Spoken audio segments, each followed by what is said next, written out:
Road మీద పడిపోయామండి. మొత్తం మీద 2000 ఆటోలు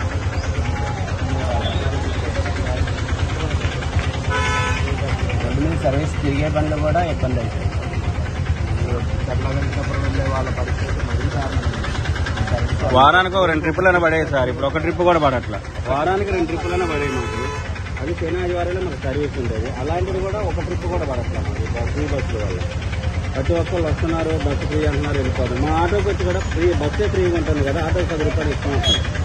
ఇక తప్పదు మా పరిస్థితి. 8వ తేదీ నుంచి అసెంబ్లీ స్టార్ట్ అవుతుంది.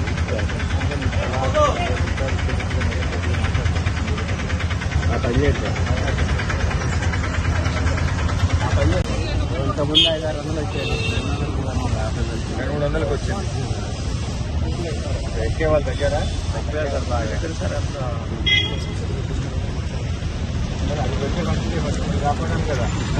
మీరే ఉన్నారు సార్. మీరేం ఆశిస్తున్నారు, ఏం కావాలని కోరుకుంటున్నారు? అది ఓకే, ప్రతి స్టార్ట్ అవుతుంది. లాస్ట్ టైం ఆల్రెడీ మాట్లాడాను సార్. ఇప్పుడు తలా ఒక 10,000 రూపాయలు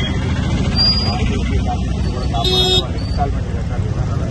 లోన్లు తీసుకుంటున్నారు, ఇన్స్టాల్మెంట్ వస్తున్నారు, ఫైనాన్స్లో వెళ్ళాలి కదా, డైలీ ఫైనాన్స్